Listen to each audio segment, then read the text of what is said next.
So let's talk about what the White House did recently, and that was to declare they have secured the border.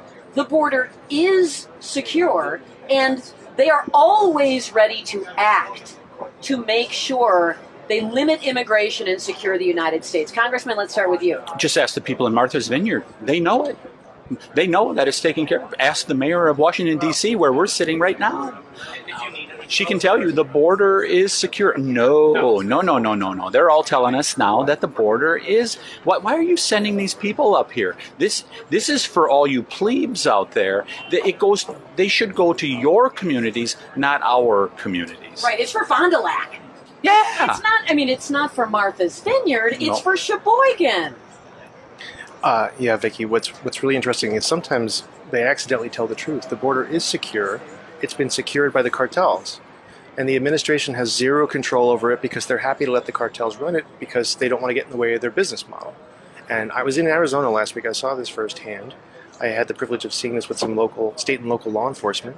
And what you see is the Border Patrol the short version is they're nowhere to be seen. There are giant stacks of material. They're rusting in the sun. Which creates like dangerous conditions for the Border Patrol agents. And the cartels are using the inflow of hundreds of thousands of illegal aliens to mask their fentanyl shipments into the country. It is the largest human trafficking operation, I believe, in the history of the world. And the Biden administration is they're complicit at a minimum of turning our United States government into the largest human trafficking operation. And there are many facets to it. You mentioned, John, in regards to the cartels are certainly a part of it. The United Nations is a part of it. I mean, that is what has turned this into the biggest human trafficking operation. I hope people, and there's so many facets to it, as you said, John, but one of them, think about it, 53 migrants as a result of the green light Joe Biden put up at the border on January 20th of 2021, 53 migrants were fried to death in San Antonio this year as a result of those actions. It is horrible what they're doing on so many different levels. So the other thing, you'd mentioned human trafficking, which almost gets no attention whatsoever. There's a story today and I saw this on Tucker the other night, but it's out actually in the press today at foxnews.com, that the FBI has rolled back on its investigations of child sex exploitation. So when we say human trafficking, we're mostly talking about sex slaves. The FBI would rather focus on me, would rather focus on people who went to the Capitol on January 6th, would rather focus on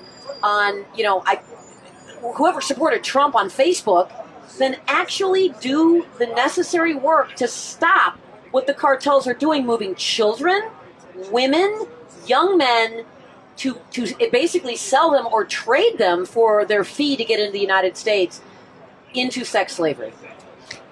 Well, Vicki, actually, what you said is true and scary on many levels, but I think from their perspective, they had to shutter sex exploitation and prostitution and all that trafficking investigative efforts, because if they didn't, what will come out is that it's all being driven by what's happening at the border. Like, they would basically wind up hurting their own narrative if they actually enforced the law with respect to that. And the reality is, the congressman knows, the cartels get somebody who paid, they're guilty of smuggling themselves in a way. They get halfway into the Mexican desert, and the cartel says, hey, you know what?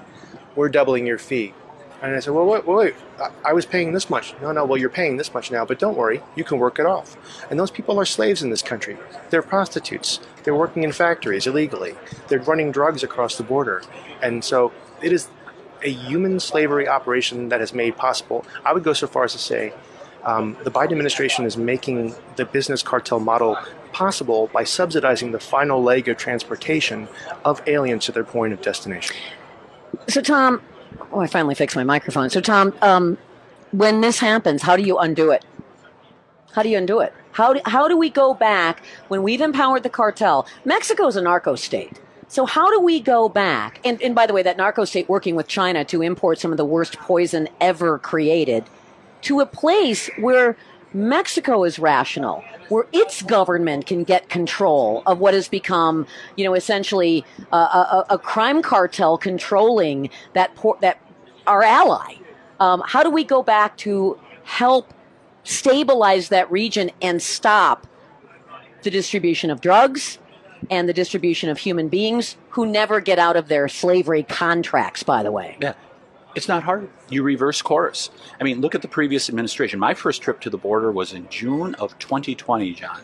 And I went down to Arizona, met with 2 sheriffs down there. They said, things are kind of getting under control. The wall's being built. We really have help from the federal government. We're all working together, federal, state, local. And all you had to do was go 9 months fast forward, and when I went down to McAllen, Texas, and you had January 20th of 2021 happen, and the pipeline from Panama had opened up, and you had an open border. So it's just a matter of reversing course.